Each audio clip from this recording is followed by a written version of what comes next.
Olá, meu nome é Penélope de Carvalho e estamos lendo o livro As Grandes Verdades da Bíblia para a Solução dos Problemas Humanos, do autor Dr. Joseph Murphy. Continuação do capítulo 4. Você está aqui para descobrir a si mesmo. Você é um ser dotado de livre-arbítrio e está aqui para descobrir a si mesmo e revelar a divindade interior. Problemas, desafios e dificuldades lhe permitem aguçar suas ferramentas mentais e espirituais e desenvolver-se espiritualmente.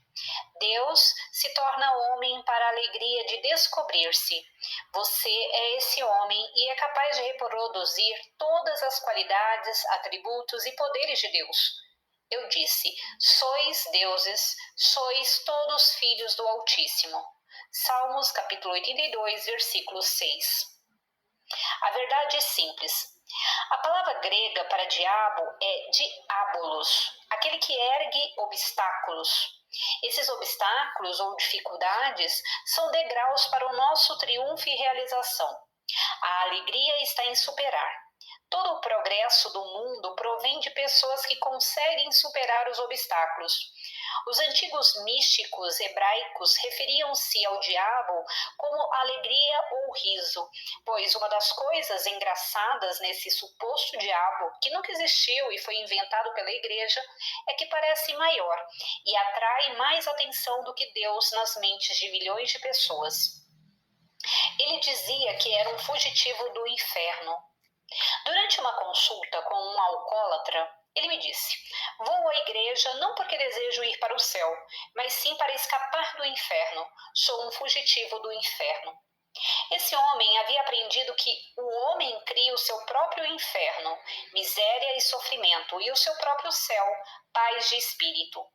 Contei-lhe como George Bernard Shaw mostrou de maneira impressionante essas terríveis convicções supersticiosas do homem em seu livro Man and Superman, Homem e Super-Homem, quando Donna Ann grita indignada ao se descobrir no inferno.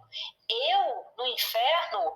Eu, uma filha fiel da igreja que cumpriu todos os jejuns e negou-se todos os prazeres? E poderia ter me divertido tanto? Ora, tem de haver algum engano. Outros significados. A palavra diabo também significa caluniador, mentiroso, aquele que diz mentiras a respeito de Deus. Uma das palavras hebraicas para o diabo era Ain, que significa o olho. O olho calunia o fato pela simples razão de que lida com as aparências externas, que muitas vezes são ilusórias. As pessoas dizem, por exemplo, o sol se levanta, ou então o sol se põe, a terra é plana, e o sol se deslocou ao redor da terra. Contudo, tais coisas são completamente falsas. Não vemos coisa alguma como é realmente. Nossos olhos estão equipados para verem apenas em 3 dimensões. Quando se vê de maneira clara e evidente, percebem-se as coisas de um modo diferente. Quando se começa a ver espiritualmente e em iluminação mística, olha-se para uma árvore e avistam-se ondas de luz. Percebe-se imediatamente o mundo inteiro como um universo de densidades, frequências e intensidades. É por isso que os hebraicos atribuíam alegria à palavra Ain, que significa os olhos. A verdade reveladora do antigo simbolismo. Há alguns anos, num seminário no mar, tracei num quadro negro o simbolismo do diabo, como era representado pelos antigos místicos hebraicos. É uma criatura que nunca poderia ter existido, o produto da ignorância e da imaginação distorcida do homem primitivo. O diabo era descrito como tendo chifres de bode, uma cabeça de homem com orelhas de burro, asas de morcego, a parte superior do corpo humana, as coxas de um animal e as pernas humanas, embora terminando em garras de águia. Se você possui um baralho de cartas tarô desenhado por Pamela Coleman Smith, de acordo com as instruções de Arthur Edward White, publicado pela Universidade Books de Nova York, pode dar uma olhada no simbolismo da carta marcada Diabo. Vai descobrir que é muito divertida, esclarecedora e instrutiva. Asas de morcego significam trevas e ignorância crassa. Os chifres são os de bode e há a sugestão de que não existe espinha dorsal, o que significa que as propensões e paixões animais do homem não são controladas, subjugadas ou subliminadas espiritualmente, como deveriam ser. O homem está aqui para caminhar erecto na lei. Quando a espinha dorsal está curvada, ele não pode ficar nem caminhar erecto. A cabeça tem orelhas de burro, indicando a obtusidade e obstinação do homem, que se recusa a dar atenção à orientação do poder e presença infinitos dentro dele. A parte humana do corpo é tosca, indicando a ausência de graça, beleza e ordem divina. As coxas são de animal, indicando paixões e apetites animais, como luxúria, ganância, etc. Ele é compelido pelo instinto e não por impulsos espirituais que estão adormecidos dentro dele. O homem está aqui para despertar o dom de Deus interior. As pernas são humanas, representam e indicam que as paixões animais estão levando a parte humana ao invés do contrário, como deveria ser. As pernas terminam em garras de águia. Trata-se de um simbolismo sutil e indica o mau uso do impulso sexual, como todas as aberrações e perversões sexuais. O pentagrama por cima da cabeça está invertido. A estrela de 5 pontas simboliza o homem de mentalidade espiritual. Repousa sobre 2 pontas o consciente e o subconsciente, harmonizados e equilibrados. Aqui, no entanto, a estrela está apoiada apenas em uma ponta, indicando que o homem está completamente desequilibrado e chafurdando em emoções negativas e sensações destrutivas. A tocha simboliza que ele está constantemente inflamando suas paixões na direção de desvios sexuais. O ombro esquerdo da mulher na carta está faltando, enquanto o ombro esquerdo do homem está desenvolvido a proporções acima do normal. Os ombros são os índices de emoções e as emoções servem de instrumento às sensações anormais, privando a si mesmo de vitalidade, entusiasmo e energia. O homem e a mulher representados na carta têm chifres, cascos e rabos, significando que estão vivendo com suas paixões e apetites animais. O rabo tem o formato da cauda de um escorpião, um símbolo da bestialidade e anormalidades sexuais. O cacho de uvas indica que o subconsciente expressa o que nele é gravado, ou seja, o desejo da mente consciente, quando impregnado no subconsciente, produz o fruto e resultado do que foi imaginado. O diabo tem um umbigo, como também tem o homem e a mulher. Isso revela toda a história e é um símbolo profundo e sutil. Indica que todos são criados pelo homem. Por tudo que acabei de descrever, você pode perceber que o diabo é o próprio homem, na medida em que usa erroneamente a lei e orienta para o caminho errado a força vital concedida por Deus. Não é de admirar que os místicos hebraicos dissessem que o diabo é Deus às avessas. Aprenda a exaltar Deus em você. Cada vez que se sentir propenso a criticar, alvitar ou rebaixar a si mesmo, afirme imediatamente: exalto Deus em mim. Não se pode pensar em 2 coisas ao mesmo tempo. Na medida em que continuar a exaltar Deus em você regularmente, sistematicamente, está injetando essa ideia no subconsciente. Depois de algum tempo, tal atitude torna-se automática e você deixa de condenar e criticar a si mesmo. É importante, no entanto, acentuar a dignidade e respeito, porque o autorrespeito é o maior bem do homem. Não se pode comprar respeito. Alguns homens pensam que pode comprar respeito e dignidade. Não podem. Vou dar um exemplo. O falecido Mussolini sabia que não tinha a dignidade de Haile Selassie, que era um rei e chegou a Londres exilado como um rei, dizendo: sou um rei e voltarei à minha terra como um rei e conquistador. Mussolini teria adorado poder contar com a mesma honra e prestígio, mas não o sentia e não podia reivindicar tal coisa em sua consciência. Haile Selassie sentia a honra e dignidade em sua mentalidade e as acolhia devidamente. Mussolini perdeu o prestígio e morreu em desgraça. Hitler também se pavoneou diante de seus generais, conquistou o poder e exigiu reconhecimento e honra, mas durante todo o tempo estava profundamente consciente de sua inferioridade, inadequação e insegurança. Há homens que pensam que podem comprar o seu ingresso num clube exclusivo e que podem assim comprar respeito. Não podem. O garoto de recados, o garçom e o porteiro respeitam mais o sócio do clube que mal consegue pagar a mensalidade porque ele tem a consciência de ser um homem digno e exige respeito por isso. Tal homem está consciente do ego divino interior e do seu domínio no reino da mente.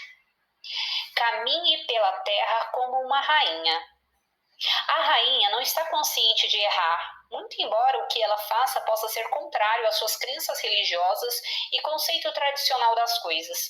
Está a salvo de censura e sentimento de culpa, caminha pela terra com um ânimo elevado. Uma mulher que dizia pertencer a um grupo religioso determinado comentou comigo que estava chocada por saber que uma certa rainha bebia, fumava e comia carne. É claro que tal declaração é absurda demais, ridícula demais para sequer ser comentada. Paulo disse: Eu sei e disse estou persuadido no Senhor Jesus que nenhuma coisa de si mesmo impura, salvo para aquele que assim a considera. Para esse é impura. Romanos capítulo 14, versículo 14. E fitando para dentro dele os olhos, vi quadrúpedes da terra, feras, répteis e aves do céu. Ouvi também uma voz que me dizia: Levanta-te, Pedro, mata e come. Ao que eu respondi: De nenhum modo, Senhor, porque jamais entrou em minha boca qualquer coisa comum ou impura. Segunda vez falou a voz do céu: Ao que Deus purificou, não consideres comum. Isso sucedeu por 3 vezes. Atos, capítulo 11, versículos 6 a 10. As coisas são puras ou impuras de acordo com o seu conceito de si mesmo. Se tornou lei para si mesmo e acredita que tomar um coquetel é prejudicial ou interfere com o desenvolvimento espiritual, deve seguir o seu código ou crença. É que, com esse tipo de convicção, o subconsciente reage de acordo com a natureza da crença. Para você, seria errado. Da mesma forma, se tornou lei para si mesmo que é errado e prejudicial para o seu desenvolvimento espiritual comer carne. Deve segui-la. Se infringir o código que criou para você mesmo, irá se sentir culpado e sofrer de acordo. Não há nada que seja bom ou ruim por si mesmo. O pensamento é que toma uma coisa ou outra. Não há culpa, mas apenas a consciência de culpa. Ele não sabia por que a mulher o abandonara. Conversando com um homem depois do sermão numa manhã de domingo, ele me disse que a mulher fizera as malas e deixara um bilhete declarando que não mais podia suportar as suas vibrações negativas e a baixa conta em que tinha a si mesmo. No decorrer da conversa, descobri que a mulher era muito inteligente, com curso de pós-graduação e bem-sucedida profissionalmente. Ele era um vendedor no setor de vitaminas e estava indo muito bem financeiramente. A verdadeira causa do rompimento conjugal era o fato dele achar que não era bom o bastante para a mulher, pensando e temendo constantemente que ela fosse encontrar alguém melhor. Todas as noites ia dormir com esse ânimo de medo e o subconsciente lhe devolvia o que ordenava e solicitava, pois jamais comete qualquer erro. Na verdade, ele fazia com que tudo acontecesse por causa do seu medo. Aquilo que temo me sobrevém e o que receio me acontece. Jó capítulo 3, versículo 25. A mulher refletia a concepção que ele fazia de si mesmo e confirmava o seu estado de consciência. O ânimo de autodepreciação e inferioridade, somado à convicção subconsciente de que ela o deixaria, comunicara-se à mulher subconscientemente. Não conhecendo as leis da mente, não sendo espiritualmente orientada, ela reagira de acordo.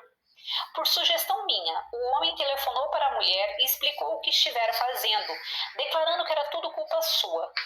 Estão agora reconciliados e praticam a terapia da prece pela manhã e à noite. Todas as noites, antes de dormir, ele afirma em voz alta: o espírito em mim fala com o espírito de minha mulher, e há harmonia, amor, paz, alegria e compreensão entre nós. A luz de Deus brilha nela. Sempre que penso nela, imediatamente afirmo: exalto Deus em você. Sempre estou propenso, por causa do hábito, a me rebaixar e depreciar. Afirmo: exalto Deus em mim. Sou filho de Deus e Deus me ama e cuida de mim. Da mesma forma, todas as manhãs, a mulher declara em voz alta: meu marido é homem de Deus, saúdo a divindade nele. Há paz, amor, harmonia e compreensão entre nós. Ele está crescendo em sabedoria, verdade e amor. Sempre que pensar nele durante o dia, imediatamente afirmarei: Deus o ama e cuida dele. O verdadeiro amor é uma inclinação e impulso irresistível para dar. Ambos estão dando mais vida a amor, verdade e beleza um ao outro, e o casamento está se tornando mais abençoado e maravilhoso a cada dia que passa. O amor é o solvente universal. O amor liberta, cura. É o Espírito de Deus, pois Deus é amor. Capítulo 5. A sua casa é a casa de Deus. Não sabíeis que me cumpria estar na casa do meu Pai? Lucas, capítulo 2, versículo 49. A casa de meu Pai é uma extensão maior de viver e dar. Você está aqui para levar uma vida plena e feliz, para expressar seus talentos no mais alto nível possível. Em outras palavras, está aqui para levar a vida abundante, repleta de alegria e beleza. Deve aumentar e multiplicar os seus poderes, afirmando constantemente, pela manhã, ao meio-dia e à noite: estou irradiando mais e mais do amor, luz, verdade e beleza de Deus a cada momento. Ao transformar tal afirmação num hábito, ficará surpreso com as maravilhas que irão ocorrer em sua vida. O mundo inteiro será abençoado porque você passou a caminhar desse jeito, irradiando o calor do amor de Deus. Deixe de impor sua opinião aos outros. Uma jovem estava tentando converter todas as pessoas de sua família ao estudo da ciência da mente.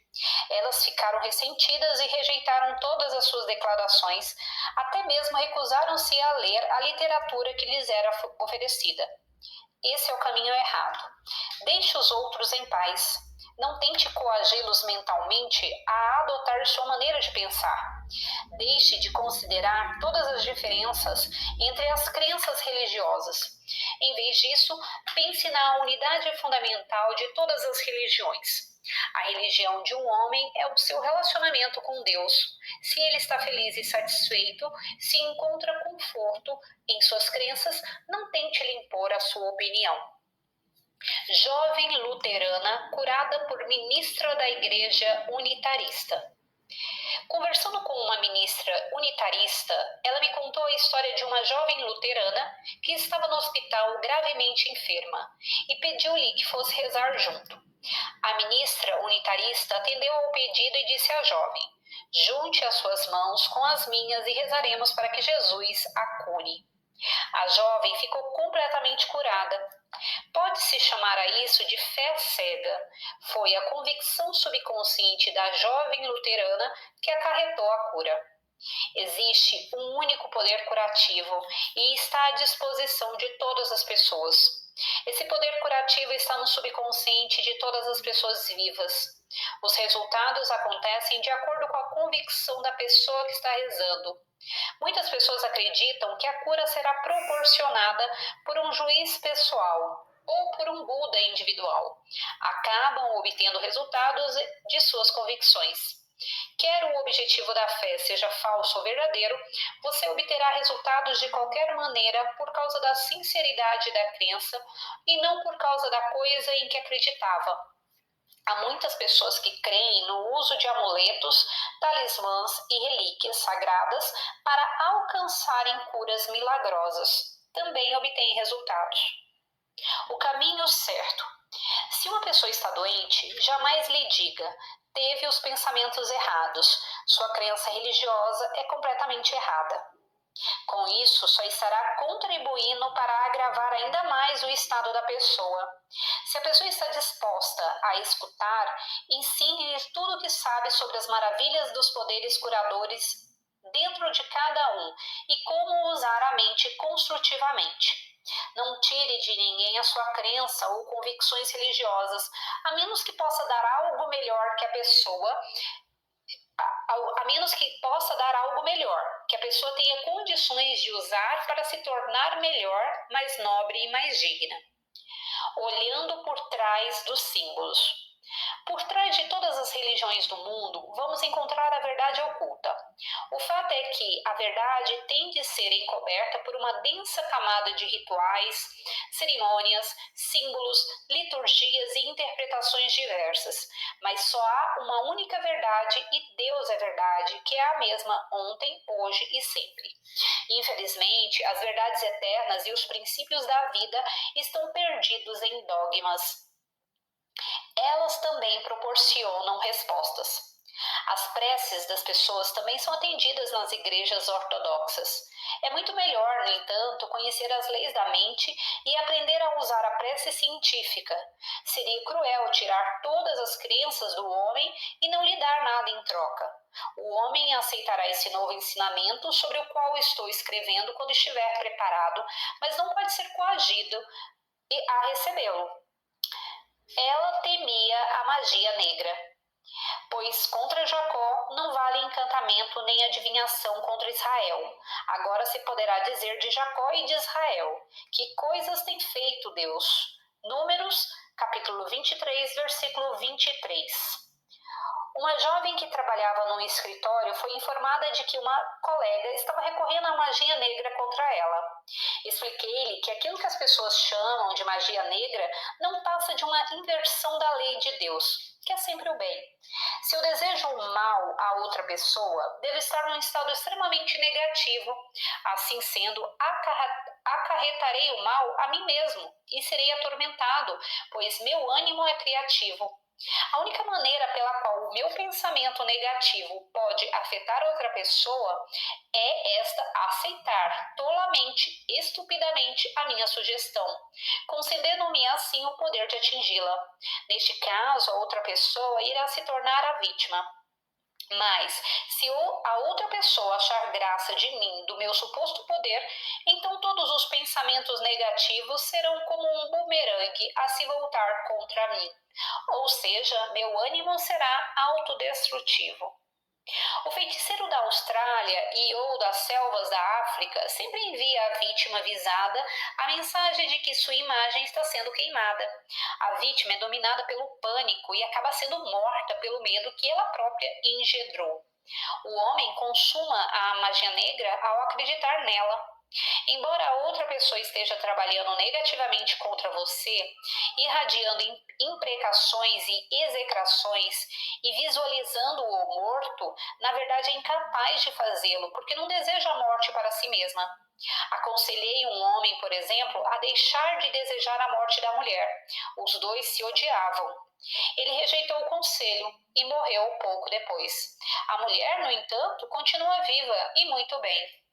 Não se esqueça de uma coisa: se está seguindo pela vida na consciência do amor de Deus, as vibrações baixas ou negativas da mente de massa não podem afetá-lo. Todos estamos suscetíveis às vibrações negativas, isto é, os medos e ansiedades da mente coletiva. Se você está defendido, não poderão prejudicá-lo. Desvencilha-se de tudo, torna-se impermeável. Não se pode atrair o que é diferente de nós. Só se atrai para a nossa experiência o que é compatível com nosso ânimo e estado de consciência. Caminhe com Deus em todos os momentos, compreendendo que Deus é soberano, supremo, seu governante, guia e conselheiro, e nada, absolutamente, vos causará dano. Lucas, capítulo 10, versículo 19. Não farão mal nem dano algum em todo o meu santo monte, diz o Senhor. Isaías, capítulo 65, versículo 25. Tu és o meu esconderijo. Tu me preservas da tribulação e me cercas de alegres cantos de livramento. Salmos 32, versículo 7. Pois contra Jacó, um homem consciente do único poder, Deus, não vale encantamento nem adivinhação contra Israel, um homem governado por Deus que conhece a soberania do Espírito. Números 23, capítulo 23, versículo 23. Pois dissestes, o Senhor é o meu refúgio, fizestes do Altíssimo a tua morada, nenhum mal te sucederá, praga nenhuma chegará à tua tenda. Salmos 91, capítulo 9, versículo 10. Bom, eu finalizo aqui esse áudio, mas continuamos o capítulo 5 no próximo áudio. Até mais, tchau, tchau!